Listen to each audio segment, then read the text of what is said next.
Yes, folks, hello, welcome once again to MoDXtra Games and Collectibles. It's time for another action figure review here on the channel, and as you can see on the screen in front of you right now, today's installment is going to be taking a closer look at the new G.I. Joe Classified Series Darklon figure. So stick around, I'm going to give you all the ins and outs, ups and downs that you need to know about Darklon. So if you've been thinking about picking one up for yourself, or you got them on pre-order and wondering if you keep the pre-order in, then you have plenty of good, thorough, solid review information to make your purchase decision around. I'm going to give you a quick run through of the packaging, then get into the figure himself, talk about the aesthetic and the visual experience, walk you through all the articulation and how poseable I've found him over the last couple of days, then give you a rundown of all the accessories and how much added value I think they bring to the figure. And with all that said and done, yeah, you should have plenty to consider when it comes to picking up a Darklon of your own. So let's get into it, and let's jump back into time to visit past Chris, taking a look at the box on the day Darklon arrived on my doorstep. Let's do it. Okay then, folks, well, here is Darklon in packaging then for the minting box collectors or those interested in the peg presents. As you can see, it's the now standard G.I. Joe Classified Series package setup. Big window in the middle there showing off the figure and all the goodies, the logo, the carbon fiber kind of little motif around the sides. He's got the Iron Grenadiers logo here. Because, you know, he's a member of the Iron Grenadiers, all lovely to see, and of course, Cobra Darklon, the name in the corner. Then on the back, we've got the digital render of the figure in like a little action scene there with a load of Iron Grenadiers behind him. He's number 155 in the line. A couple of breakout windows on the right-hand side showing off a few key features like the freaky metal head swap thing and the grenades wrapped around his, where's that wrapped around his calf? Legal bollocks and malarkey across the bottom. And then, of course, we've got a couple of little data card entries telling us a bit more about Darklon. Let's take a look at that together and learn more about Darklon lore, shall we? So over here on the far left, we've got a circle with 5 stars in it. This is because Darklon has a podcast. In fact, that's what the second one's all about as well, because that's his Shaw SMB7 there that he records his podcast on. It's on the subject of headwear, specifically helmets, and the this little symbol here is all about him asking you to head to iTunes and give him a 5-star review. And for those who would like to do that, the podcast is called Look at My Shiny Helmet with Darklon. Then we have a little briefcase with some money bags on it. That's because he's making loads of ad revenue off said podcast. And then finally, we've got this little kind of hammer and anvil here. This is because Darklon is a massive fan of the Disney Plus series, The Mandalorian. And specifically, his favourite character is the Armourer, because there's just something about her ethos with regards to not taking the helmet off and what have you that resonates with him. Then on the side there, we got the painted artwork of Darklon. This one's okay. I feel like the artwork on the side of the packaging's gone a little bit downhill of late, and I can't shake the feeling. Someone tell me if I'm wrong in the comments down below, but I can't shake the feeling like that might be AI generated. Tougher side, 155, the file card again, QR code to nowhere, standard stuff. More legal bollocks and malarkey on the bottom, Cobra logo and the number again on the top. And there we go. There's Darklon in packaging, folks. So I'm going to go away and get this bad boy cracked open, get good and hands-on with him, get some quality man-child playtime in, pose him up, take some pictures, make some displays, have him as a desk figure for a couple of days, get a good feel for him. And then once I have got that good feel for him, I'll be back to share some review thoughts. So stick around, because future Chris is going to be back in 3, 2, 1. Okay then, folks, well, here is Darklon then as he came out the packaging. Take a good look at this bad boy, eyeball him head to toe. And I suppose the first thing that strikes me about Darklon is that he's clearly very, very vintage inspired. The whole kind of design aesthetic of this guy is strongly inspired by the vintage figure from the late 80s. The colour scheme, the overall sort of design language, the finer details, all heavily drawn from that original figure. They've obviously updated him in the 6-inch plastic form, and they've added their some small, their small classified kind of twist. But largely speaking, that's, Darklon, 1989-ish? Or whatever it was. So, very vintage inspired, which is curious to me, actually, because I must admit, I speculated some time ago whether we'd see the Darklon release more in line with the new Skybound Energon universe Darklon. But no, not the case. We've got a good old-fashioned, classic-looking Darklon. And I suppose that's going to permeate this whole review, really, will be, your mileage is going to vary based on how much you can appreciate that just wacky 80s off-the-wall design or not, and whether Darklon was your guy or not. Regulars around these parts know where I fall down on that, but that's going to kind of be a bit of a underlying theme of the whole vid there. But let's take a closer look anyway. There's so much stuff going into the visual identity of Darklon, but of course one of the key visual identifying features is his face mask. This is a lovely piece of sculpted work. It doesn't come off. There's no head on the underside there. So it's a permanent fixture, as it should be for Darklon. And of course, it's very reminiscent of the original design from the vintage figure, as I mentioned before. But it's got lovely sculpted contours in there, nice kind of intimidating, crazy bad guy villain design. Got the paint applications here on the breathing apparatus, giving it some texture and some depth. And then you've got the eyes under there. Look at those eyes. I'm not sure my camera and lighting rig are doing the eyes justice. These kind of lovely, kind of evil, glowing orange eyes. And then round the back, you can see we've got a bit of texture design, bit of fabric texture design in this kind of sort of padded balaclava type thing that he's wearing.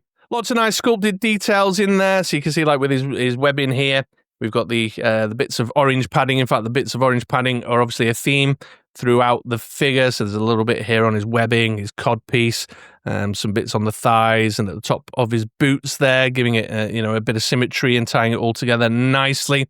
Sculpted details that look like a kind of old medieval shoulder pad. The pauldron, as Adam and Aaron would be keen to point out. As always, I'd like a bit of a dry brush on or something on there just to bring it to life a bit more, but it's certainly sculpted well. It's just a single piece of sculpted plastic. But of course, that's part of tying together that wider image, that wider design idea of the old Scottish clan, related to the Destro clan. And of course, that sort of medieval warrior theme is taken even further with some of his accessories. You can see here on his gauntlet as well, that same sort of theme coming through.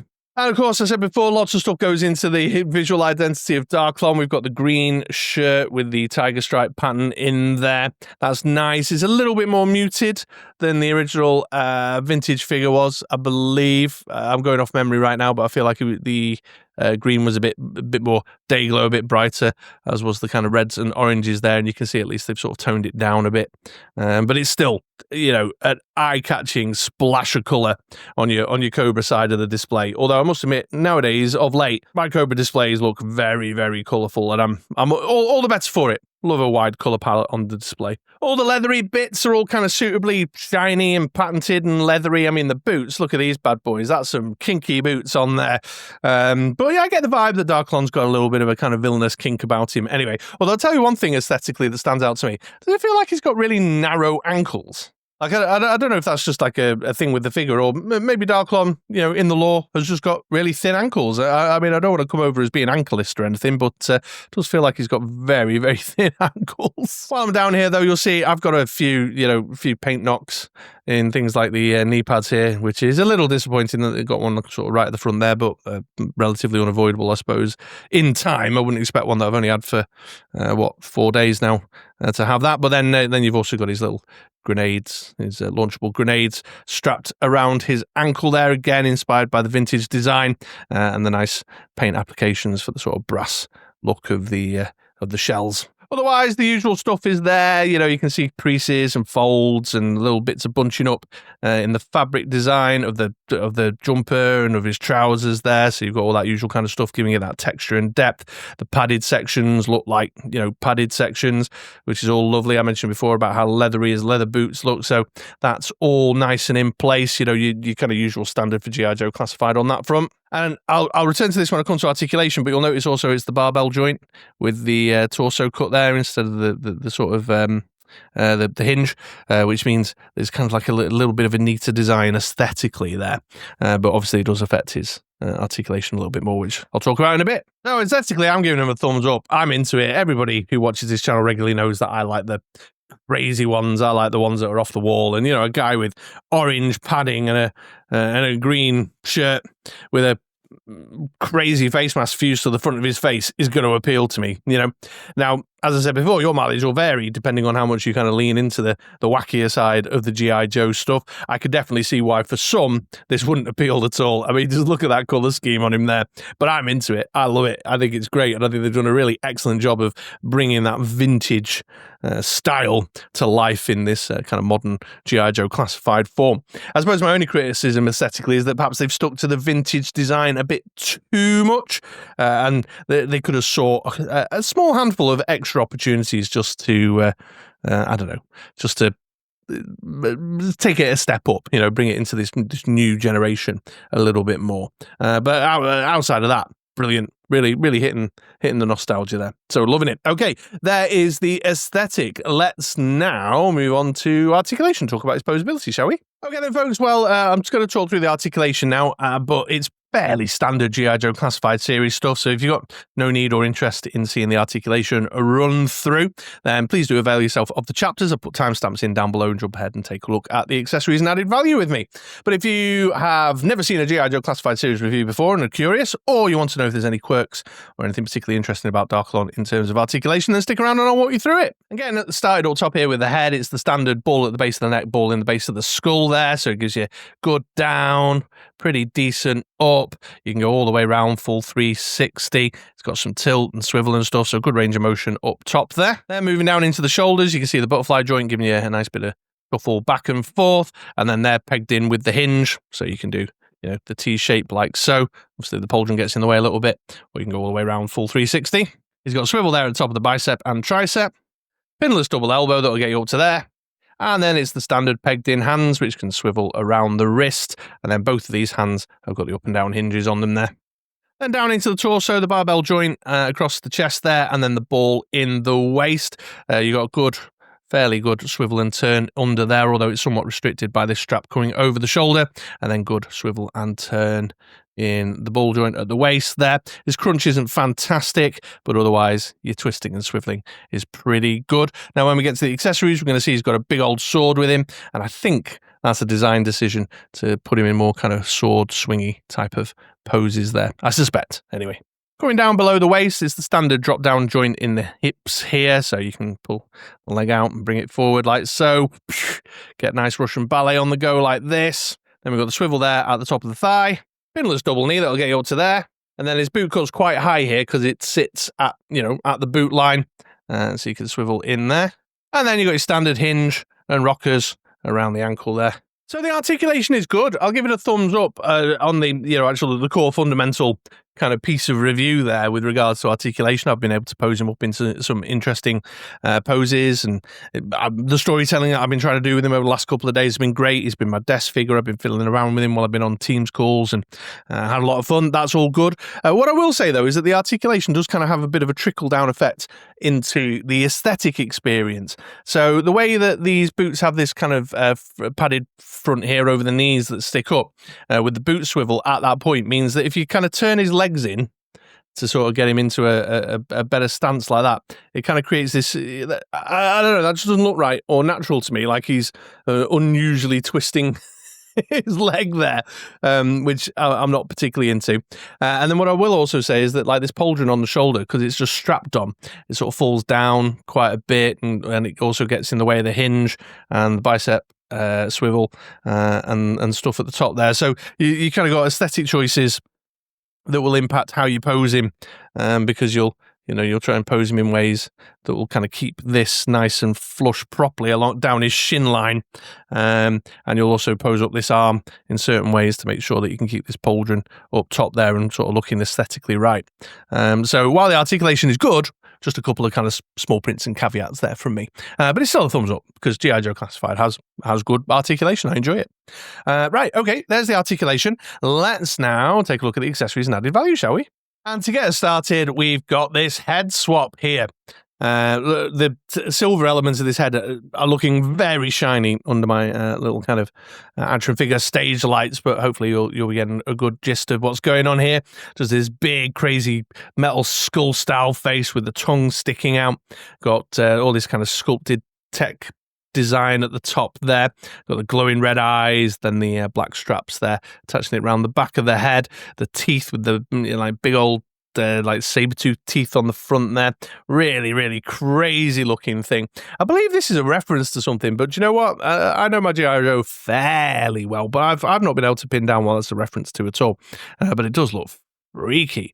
Absolutely freaky. In all the right ways. Like crazy Barmy. Love it. I probably would imagine that for most, the OG look face mask will be what you largely display the figure with. That's what I will largely display the figure with. But you got to admit, that's like really out there. Do you know what I mean?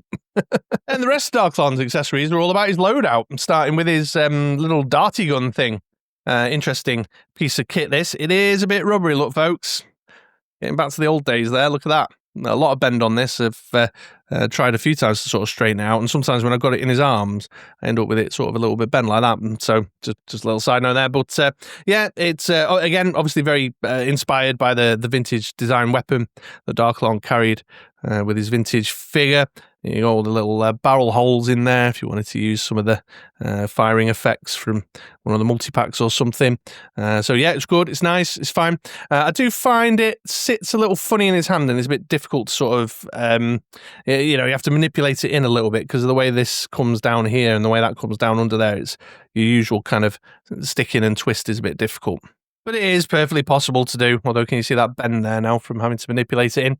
I also feel like this is just a little bit short, so it kind of sits a bit funny in his hand. But all minor stuff, a bit of finessing, and you can sort all that out, no problem at all. And then we've got his sword. Is this a broadsword? I don't know weapons very well, but yeah, got the sword and sheath there.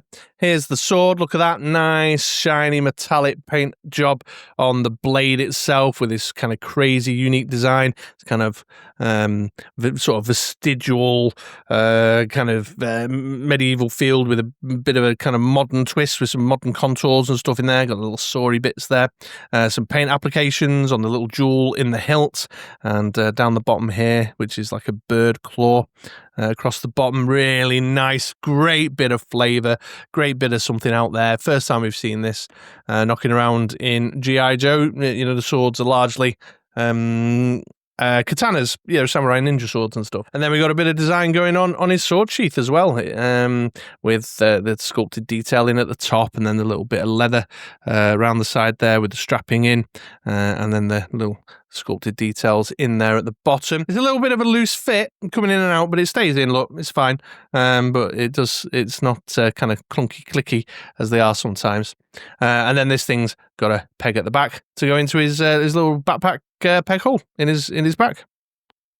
I feel like I said that weird. Did I say that weird? Did that sound weird? Peg hole in his back for his back. I don't know. Anyway, there you go. But I love this. Brilliant. What a lovely bit of flavour. Then we got his little dagger as well, again, sort of in that medieval weaponry kind of style of theme, but with a bit of a modern twist with some modern contours in it and stuff. Again, great to see the metallic paint applications on the blade and on the hilt. Loving that. Sculpted details there in the handle.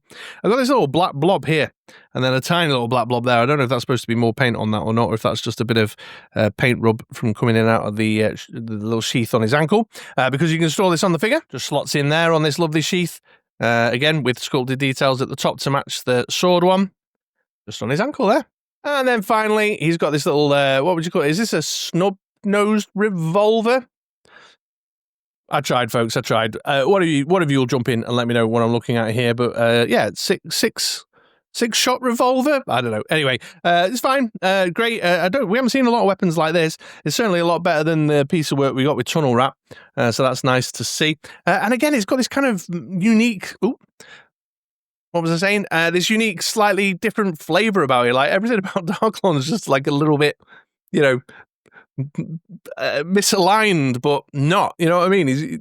Because everyone else is carrying like their 9mm magazine fed pistols, and he's got this, and I don't know, there's just something about that feels really old school, which I really enjoy, even though it's a bit bland in the single molded piece of plastic.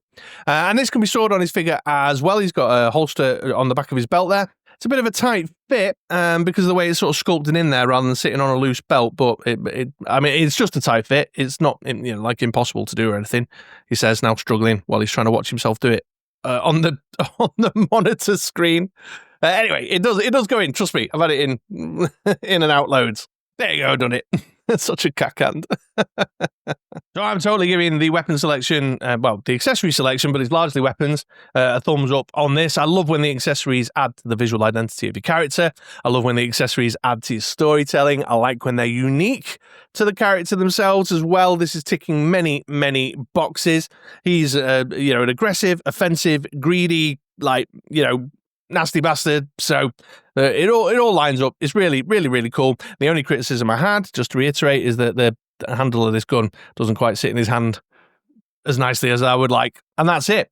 And this thing, I mean, is wacky. But hey, Lenny, if you ever watch this, which I doubt you ever will, but if you ever watch this, just drop me a DM and let me know what this is really bugging me. I've been trying to figure out what this face is all about. Or if anyone knows, let me know in the comments down below. I feel like there's a thing irking me at the back of my head and I can't put my finger on it. Anyway, there we go. So there's Darklon's accessory selection. So we're 3 thumbs up, aesthetic, articulation, and the accessory selection. That's really good to see. Let's have a look at him next to a couple of other classified figures, shall we? And let's kick off with the most obvious pairing with his cousin Destro here, who incidentally is also the co-host of Let Me Show You My Shiny Helmet podcast. I think you objected to that. Destro, your helmet is shiny. Don't be so sensitive. Here's Darklon with the Iron Grenadier figure. Here he is next to the mainline Bat. And here he is with Raptor, because why not? Pair of Barmy crazy bastards together. All right then, folks, well, here's Darklon going around on the turntable so you can get a nice 360 view of the figure. And while you're having a good close look at that, I'll offer up some final thoughts. And, you know, it was inevitable, really. Regulars around these parts know I was going to like this guy. He's just so much fun. He's wild. The sword alone sold me on it. I'm just like, yes, come on. With bright orange pads. Come on. Brilliant. I like the weirder, the more wonderful, the more balmy, the more wacky G.I. Joe stuff. It really appeals to me, especially in my older age. And Darklon is just like the definition of that, isn't he? Look at him. Look at him. Weird face mask, sword, strange colour choices. I mean, he'll stand out on the battlefield like a bright beam of light, but he don't care. He's up for it. Come on. Look at me. I got a broadsword. What are you going to do about it, Roadblock? I'm into it. I'm giving him a thumbs up. He's a MoDXtra recommends. It's up to the usual standard. And when you got, you know, a unique selection of weaponry and stuff, it just all adds to the experience. I've had a lot of fun with him this last week. He's been great. Well, not quite a full week yet, but yeah. I don't know what else to say. Like I mentioned way at the top of the video, your mileage will vary. If you can't get on board with this crazy stuff and you're more about the toy soldiers, then this guy's just going to be like, what to you? But if you're like me and you're just into the weird fantasy, science fiction, off the wall stuff, then he's gonna be great for you. And that's the thing you'll need to make your mind up about. You know, that's the long and the short of it. So there we go. There's my final thoughts. All right. Well, thanks so very much for watching. Really appreciate you coming and hanging out. If you have found this useful, then hit the subscribe button, do the like, all that YouTubey stuff. That's all fine and dandy. But otherwise, just have a great day, and I hope to see you around these parts again for another video sometime soon. All right. Take it easy, folks. Bye bye now.